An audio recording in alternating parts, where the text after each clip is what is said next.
Men Are from Mars and Women Are from Venus, the author talks about how different men and women are in processing things.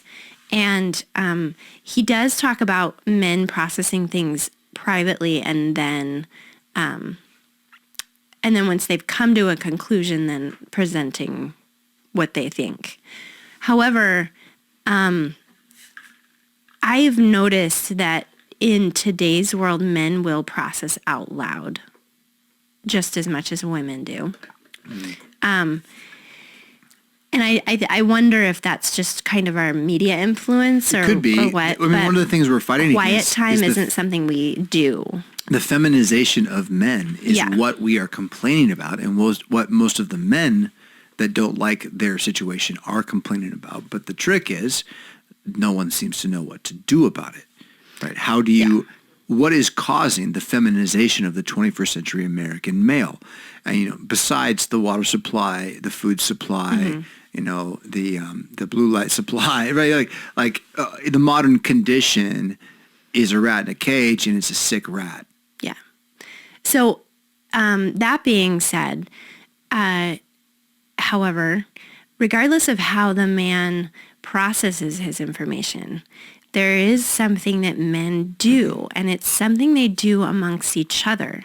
So if a man ends up processing something, a thought, out loud to another man, the other man will nod, will support, but never give advice. Right. Unless it's asked for. Right. And that's very different than what women will do. Right. As soon as you start saying, I have dirty carpet and it frustrates me, all the women in the room are like, my vacuum cleaner is the best. You need this one. It's and the woman who has the problem hasn't even asked, does anybody have a good rec on a vacuum cleaner? We're just ready to advise. So this is what I'm trying to say. What I'm trying to say is maybe he's not asked, because I feel like in your question, Anonymous, you said something about how do I give advice to my husband? You don't. Not unless he asks. Good answer. You love him, you support him, you listen to him, and then he will take care of his problem when and how he sees fit. His God will take care of his problem. Yeah. Yeah. He will ask you for advice when he wants it. But we as women have to be ready to just listen. We hear advice generally as criticism and or commandeering of the situation. And it's about the manner. It's really a strange thing. I want to believe that John Gray's onto something. I want to believe that we can learn to, a man can learn to speak woman, and a woman can learn to speak man.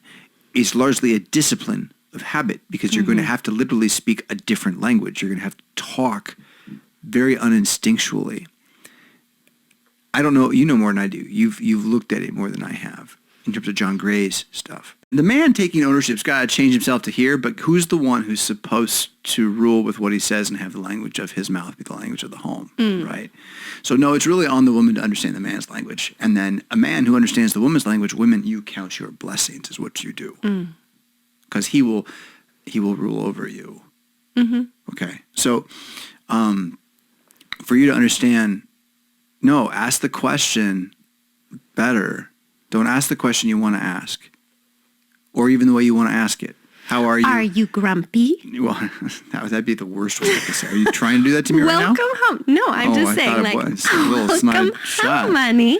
Are you No. Well, why? So the man doesn't care about his emotions. His emotions are probably dealing with failure in some level, because he's had to fight. Maybe he was greatly victorious, in which case he's still not thinking about his emotions. He's thinking about his victory. So we've talked about this before. The real question is, that the man is ready to answer is, what did you do today? And even the modern man will still struggle because his bullet point list is too big for the day. But that's really what he wants to talk about, is what he succeeded at achieving today. Yeah. So I think the insight is that the man will want to talk about what he's done in the day. He will want to do it at a place where he feels that respect is being given because he's going to want to tell a story about either something great or something terrible. And then after that, he will be willing to feel about that thing, but he won't feel in general about all things. He will feel about that thing. I think we gave a pretty good two-sided answer, which is, for not knowing much about the details, right? Our two-sided answer is, hey, you're getting married. Get ready for some stress, baby. And the family will learn to love each other through the weirdness of it all. And that does usually happen, unless this is, in fact, a family systems dynamic psychosocial disorder issue in the family. And you probably want to ask a few questions about how you hope your husband talks to your children, how you hope your children talk to you, and then realizing that if you want something different, you're both going to have to build that. It's not just going to happen under your feet. Yeah. Right? I think that's pretty clear.